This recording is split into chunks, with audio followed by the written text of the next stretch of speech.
أعوذ بالله من الشيطان الرجيم. بسم الله الرحمن الرحيم. أشهد أن لا إله إلا الله وأشهد أن محمد رسول الله. رب اشرح لي صدري ويسر لي أمري واحلل عقدة من لساني يفقهوا قولي. السلام علیکم ورحمۃ اللہ۔ کل ہم نے روحانی ضروریات کی بات کی اور حقیقی سکون کی تلاش کی، اور آج اسی کا حصہ دوم ہے، اور یہ ہمیں رمضان سے پہلے جو ہے اپنے دل کو، اپنے دماغ کو، اپنے آپ کو زیادہ بہتر طریقے سے تقویٰ اور حقیقی سکون اور روحانی ضروریات کے لیے رمضان سے پہلے ہم خود کو تیار کریں تو ہم زیادہ بہتر طریقے سے رمضان گزاریں گے اور ان ضروریات کو پورا کر سکیں گے۔ تو آج اس کا حصہ دوم ہے، اس کو ہم دیکھتے ہیں۔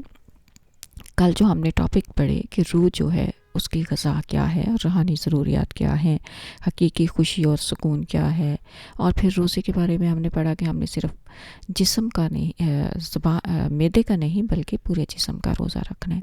اس میں تھا سب سے بڑا دل کا روزہ۔ تو یہاں تک تو ہم نے پڑھ لیا، اور آج کا جو ہے سب سے بڑا دل کا روزہ وہ ہمیں آج دیکھنا ہے۔ اور پھر تقویٰ کے معنی، تقویٰ کا جو مفہوم ہے، جو تفسیر ہے، وہ تو بہت لمبی ہے، آج ہم صرف اس کے معنی دیکھیں گے۔ اور پھر چھوٹی چھوٹی برائیاں جسے ہم سمجھتے نہیں ہیں کچھ بھی، مطلب ہم نظر انداز کر دیتے ہیں، وہ بہت بڑی ہوتی ہیں، ان کا خیال رکھنا ہے۔ اور دکھاوا کیا ہے، اس سے ہمیں کیسے بچنا ہے۔ کل ہم نے دماغ کا روزہ جو ہے یہاں تک پڑھا تھا۔ تو دماغ کا کیا روزہ ہوتا ہے کہ ہمیں اپنے دماغ کو ہر بری بات سوچنے سے روکنا ہے، یعنی کہ ہم نے ایسی کوئی بات سوچنی ہی نہیں، دماغ میں نہیں آنے دینی جس سے ہمارے اوپر برا اثر پڑے۔ کسی کے بارے میں کوئی غلط نیگیٹو بات نہیں سوچنی، کوئی منفی بات نہیں سوچنی۔ اور اب ہم آتے ہیں آج کا ٹاپک جو ہے دل کا روزہ۔ دل کیا چیز ہے؟ دل وہ چیز ہے ہمارے انسانی جسم میں، ہمارا دل ہے اس پورے جسم کا، یعنی کہ سب جو ہے دل سارے جسم کو زندہ رکھنے کے لیے جو ہے وہ خون فراہم کرتا ہے۔ تو دل وہ چیز ہے جس کے تمام اعضاء جو ہے نا ہمارے جسم کے، ناک، کان، دماغ، سب اس کے تابع ہو جاتے ہیں۔ اکثر آپ دیکھیں کہ جو چیز آپ کے دل کو اچھی لگتی ہے نا، جو کام آپ کے دل کو اچھا لگتا ہے، آپ وہ کرنے کی کوشش کرتے ہیں۔ دماغ کی بہت کم مانتے ہیں، دل کی زیادہ مانتے ہیں۔ اور دماغ جو کیا کرتا ہے، دل جو کہہ رہا ہوتا ہے اس کی پلاننگ کرتا ہے کہ کیسے یہ کام کرنا ہے، کیسے یہ چیز خریدنی ہے، کیسے کام کرنا ہے۔ اور اگر ہم نے اپنے دل کا روزہ رکھ لیا تو باقی سارے جو اعضاء ہے پورے جسم کا جو روزہ وہ بہت آسان ہو جائے گا۔ اور اسی لیے قرآن کریم نے بھی دل جو ہے اس کو روحانی مرکز جو ہے انسان کے دل کو قرار دیا ہے۔ ہم روحانی ضروریات کی بات کر رہے ہیں تو قرآن کریم نے انسان کے دل کو روحانی مرکز جو ہے وہ انسان کے دل کو قرار دیا ہے۔ اور اسی لیے قرآن میں فرمایا لہم قلوب لا یفقہون بہا، ان کے دل ہیں لیکن وہ ان سے سمجھتے نہیں ہیں۔ تو اللہ تعالیٰ نے ہمیشہ قرآن میں دل کو ایڈریس کیا ہے، کیونکہ روحانی جو ضرورت ہے اس کا مرکز دل ہے۔ دل کا روزہ رکھنا کیسے ہے، اس کی ہم چھوٹی سی مثال جو ہے وہ دیکھتے ہیں کہ جیسے حسد اور کینہ، اور کیسے کہ اگر دیکھیں کسی کے پاس ہم نے کوئی اچھی چیز دیکھی ہے اور ہمیں اس سے برا نہیں لگ رہا تو یہ کیا ہے، یہ اچھی بات ہے۔ لیکن اگر ہمیں یہ لگ رہا ہے کہ وہ اچھی چیز ہے، ہمیں بھی پسند آئی اور ہمیں بھی اس کو لینا چاہتے ہیں، یہ بھی بری بات نہیں ہے۔ لیکن جب ہم کوشش نہیں کر رہے یا ہمیں یہ لگ رہا ہے کہ میرے پاس یہ چیز اچھی نہیں، تو ہمیں برا خیال آ رہا ہے کہ اس کے پاس بھی کیوں آ گئی ہے، میرے پاس نہیں ہے، تو یہاں پہ آ کے یہ برائی یہ جو ہے وہ حسد میں چلا جاتا ہے۔ اور ہمیں اس بات سے بچنا ہے، ہمیں ایسا نہیں سوچنا اور اس سے بچنے، کیونکہ حسد جو ہے وہ دل کو کھا جاتا ہے۔ تو رمضان سے پہلے اس حسد کو ختم کرنے کے لیے ہمیں استغفار اور دعا جو ہے اس سے کام لینا ہے۔ رسول کریم صلی اللہ علیہ وسلم نے بھی فرمایا کہ حسد سے بچو، کیونکہ حسد نیکیوں کو کھا جاتا ہے جیسے آگ لکڑی کو کھا جاتی ہے۔ رمضان سے پہلے جب بھی ہمیں کسی کے بارے میں، کسی کی چیز کے بارے میں کوئی ایسا خیال آئے تو ہم اس شخص کے لیے دعا کریں۔ یہ سب سے آسان طریقہ ہے۔ جس کے بارے میں ہمیں یہ خیال آ رہا ہے کہ اس کے پاس یہ کچھ ہے، میرے پاس نہیں ہے، تو اس کے پاس بھی نہ ہوتا تو کیا تھا۔ تو اس چیز سے بچنے کے لیے اس کے لیے دعا کریں، اس سے آپ کا دل بڑا ہو جائے گا، آپ کے جو ہے وہ دل سے وہ خیالات نکل جائیں گے۔ یہ دل کا روزہ ہے، یہ دل کو اپنے آپ کو صاف کرنے کا بہت آسان طریقہ ہے۔ اور دل کا روزہ رکھنے کا دوسرا آسان طریقہ جو ہے، سب سے آسان، وہ کیا ہے کہ آپ اللہ تعالیٰ کا ذکر شروع کر دیں۔ ہر وقت کوئی آیت، کوئی دعا، کوئی چھوٹا سا چاہے ایک لفظ، آپ اس کو پڑھنا شروع کر دیں۔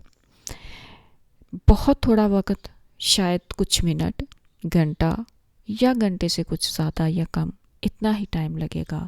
اس کے بعد کیا ہوگا کہ آپ زبان سے نہیں بھی پڑھ رہے ہوں گے تو دل ہی دل میں آپ پڑھتے جا رہے ہوں گے۔ آپ کام اپنے ہاتھ سے کر رہے ہیں، آپ کھانا بنا رہے ہیں یا گھر کا کوئی کام کر رہے ہیں یا باہر کہیں جو بھی ہے، تو لیکن آپ کا جو دل ہے وہ اس طرح ہو جائے گا، اس کی اس طرح روانی آ جائے گی اس ذکر میں کہ آپ کا دل اس کو پڑھتا چلا جائے گا۔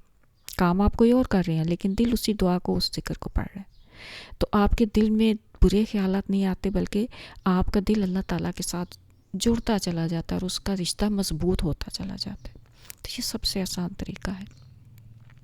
پھر یہاں پہ زبان اس دل کا ساتھ کیسے دیتی ہے؟ جب آپ دیکھیں، جب آپ زبان سے پڑھ رہے ہوتے ہیں، زبان ہل رہی ہوتی ہے تو ٹھیک ہے، لیکن ایک یہاں بہت خوبصورت تجربہ ہے جو آپ نے اکثر کیا بھی ہوگا، اور اگر نہیں کیا تو کر کے دیکھیں۔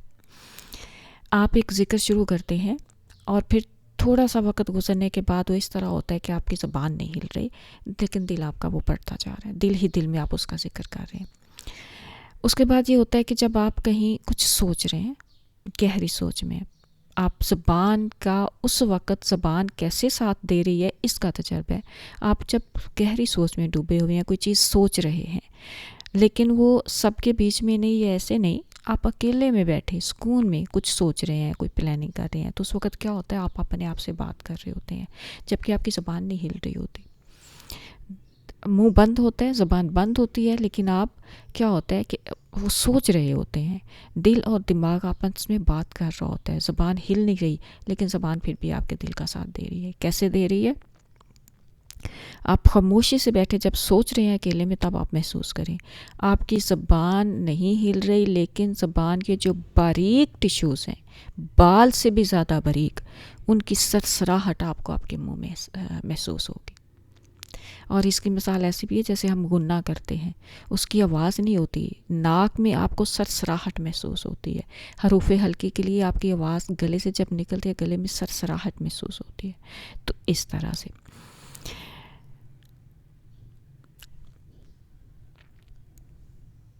پھر دوسرا کام کیا ہے کہ جب آپ یہ دعا پڑھنے کے عادی ہو جائیں تو اس کے بعد اگلا کام کریں کہ آپ اس دعا کے بارے میں سوچنا شروع کریں کہ اس کے معنی کیا ہے۔ کوئی بھی لفظ، کوئی بھی جو دعا ہے، اس کی گہرائی میں جانا شروع کریں کہ اس کے معنی کیا ہے۔ اس کی جب سوچنے لگیں گے، اس کی گہرائی میں جائیں گے تو یہ مزید اگلا قدم ہوگا، اور یہ تقویٰ کی طرف بہت، تقویٰ جو آپ کا سب کے پاس ہے، پہلے سے ہے، لیکن وہ بڑھنا شروع ہو جائے گا، اور جو برے خیالات ہیں ان سے خود بخود ہماری جان چھوٹ جائے گی۔ اسی طرح سورہ البقرہ کی آیت نمبر 184 میں اللہ تعالیٰ فرماتا ہے کہ یا ایھا الذین آمنوا کتب علیکم الصیام کما کتب علی الذین من قبلکم لعلکم تتقون۔ اے ایمان والو، تم پر روزے فرض کیے گئے ہیں جیسے تم سے پہلے لوگوں پر فرض کیے گئے، تاکہ تم تقوی اختیار کرو۔ کیا ہے؟ تقوی اختیار کرو۔ تقوی کیا ہے؟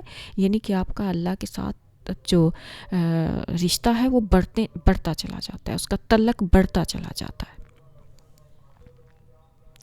اس میں اس آیت میں سب سے بڑی مین چیز کیا ہے؟ تقوی اختیار کرو۔ روزے کا مقصد بتایا ہے کہ تقوی اختیار کرو، اور تقوی کیا ہے اس کا ہم معنی دیکھتے ہیں۔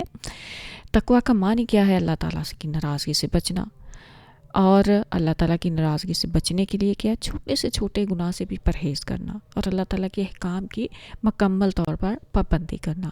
جب ہم ان باتوں پر عمل کرنے لگتے ہیں تو یہ کیا ہوتا ہے کہ آپ کا دل جو ہے اللہ تعالیٰ کی اطاعت اور محبت سے، آپ کے دل کی جو خالی جگہ ہے، جو خلا ہے، وہ اللہ کی محبت سے بھرنے لگتی ہے، اور یہی آپ کا حقیقی سکون اور حقیقی خوشی ہوتی ہے۔ یہ ایسی خوشی ہوتی ہے جو آپ سے ختم نہیں ہوتی، کبھی بھی ختم نہیں ہوتی۔ اور اللہ تعالیٰ کی ناراضگی سے بچنے کے لیے چھوٹی چھوٹی باتوں کا خیال رکھنا، کیونکہ بڑے گناہ جو ہیں اس سے اکثر انسان بچ جاتا ہے، لیکن جو چھوٹے چھوٹے گناہ ہیں انہیں ہم نظر انداز کر دیتے ہیں، ان سے بچنا ہے ہمیں۔ اور اس کو ہم ایک مثال کے طور پر ایک مثال سے سمجھتے، چھوٹی سی عام سی مثال ہے، جیسے ہم نے کسی کو وقت دیا ہے کہ ہم اس کے پاس جائیں گے 3 بجے۔ اب وہ جس کے پاس جانا ہے وہ چاہے گھر میں رہ کے آپ کا انتظار کر رہا ہے، لیکن وہ اس وقت کوئی اور کام ٹھیک طرح نہیں، جیسے ہی 3 بج جائیں گے، وہ ٹائم ہو جائے گا آپ کے آنے کا جو آپ نے دیا ہے، تو وہ شخص جو ہے وہ کوئی کام اور صحیح طریقے سے نہیں کر سکے گا، کیونکہ وہ انتظار کر رہا ہوگا۔ وہ 5 منٹ کرے، 10 منٹ کرے، 20 منٹ کرے، چاہے 1 منٹ کرے، وہ جو بے چینی ہوگی انتظار کی، جو وہ کسی اور کام میں اپنا دماغ دل نہیں لگا سکتا، وہ بے چینی شاید آپ کو کچھ نہ کہے، شخص کچھ بھی نہ کہے، آپ چلے جائیں، ٹھیک ہے، بس بات ختم۔ لیکن اللہ تعالیٰ اس بے چینی کو، اس تکلیف کو لکھ لیتا ہے، اور وہ اس کے حساب میں ہوتی ہے۔ ہاں، اس کو ہم معاف کر دیں اور اللہ تعالیٰ نظر درگزر کر دے تو ہماری غلطیوں کوتاہیوں کو معاف کر دے، یہ اللہ تعالیٰ کے احسان ہے، لیکن وہ غلطی ہماری لکھی جاتی ہے، وہ جو تکلیف ہے وہ ضرور ہے، اور ہمیں ایسی چھوٹی چھوٹی تکلیفیں ایک دوسرے کو دینے سے بچنا ہے۔ مطلب اس کو ہم اکثر نظر انداز کرتے ہیں، اور پاکستان میں تو سب سے زیادہ وقت جو ہے اس کا ہم انتظار جو ہے دوسروں کو جو کرواتے ہیں، اس کا ہمیں کوئی احساس ہی نہیں ہوتا ہے۔ ہمیں اس سے بچنا ہے، یعنی یہ ایک مثال ہے، چھوٹی چھوٹی ایسی چیزوں سے بچنا ہے ہمیں۔ اب دکھاوا کیا ہے؟ جو دکھاوا ہے کہ اس سے کسی کو تکلیف ہوتی ہے، تو دکھاوا یہ ایسی چیز ہے جس سے ہم دوسروں کو بہت تکلیف دیتے ہیں۔ اور اس کی مثال ہم کیسے لیتے ہیں کہ ہم نے کوئی اچھی چیز خریدی ہے، ہم دوسروں کو دکھاتے ہیں، اور دوسرے خوش بھی ہوتے ہیں، ہم بھی خوش ہوتے ہیں، وہ کوئی تعریف کرتا ہے، اچھی چیز ہے، خوش ہوتے ہیں، لیکن ان میں کچھ ایسے لوگ ہوں گے جنہیں وہ چیز پسند آئی، وہ لینا چاہتے ہیں لیکن وہ لے نہیں سکتے۔ اس وقت انہیں عجیب سی جو کوئی بے چینی ہوگی، کوئی احساس ہوگا کہ میں بھی یہ لے لیتا لیکن میں لے نہیں سکتا، تو وہ جو ہے وہ ہماری وجہ سے اسے تکلیف پہنچے گی۔ اس تکلیف سے ہمیں بچنا ہے۔ ہمیں اچھی چیز خریدنے سے، لینے سے چیزیں، یا اس سے اللہ تعالیٰ ناراض نہیں ہوتا۔ جس کے پاس جو حیثیت ہے وہ خرید سکتا ہے، وہ لے سکتا ہے، وہ کھا سکتا ہے، وہ پہن سکتا ہے، لیکن اس سے اللہ ناراض نہیں ہوتا۔ اس وقت ناراض ہوتا ہے جب ہم اس چیز کا دکھاوا کرتے ہیں اور کسی اور کو ہمارے اس دکھاوے سے تکلیف ہوتی ہے، تو وہ تکلیف ہمارے کھاتے میں لکھی جاتی ہے، اور ہمیں ایسی چیزوں سے بچنا ہے۔ یہی وہ چھوٹے چھوٹے گناہ ہیں، وہ چھوٹی چھوٹی جن سے ہمیں بچنا ہے، اور یہ چھوٹی چھوٹی نیکیاں جن کو ہم چھوٹا سمجھ لیتے ہیں، ان کو ہمیں کرنا ہے۔ اور یہ سب جو چیزیں ہیں یہی ہماری روح کی غذا ہے۔ روزے کے ساتھ ہر برائی سے بچنے کی کوشش کرنی ہے ہمیں، اور ہر نیکی، چھوٹی سے چھوٹی نیکی کرنے کی کوشش کرنی ہے۔ اور ان چھوٹی چھوٹی باتوں کا 1-2 دن خیال کر کے دیکھیں، آپ کو ایک عجیب سا سکون، عجیب سی خوشی محسوس ہوگی، جو اچھے کھانے، اچھے پہننے سے نہیں ہوگی۔ وہ الگ ہوگی، یہ الگ ایسی خوشی ہوگی جو دائمی ہوگی۔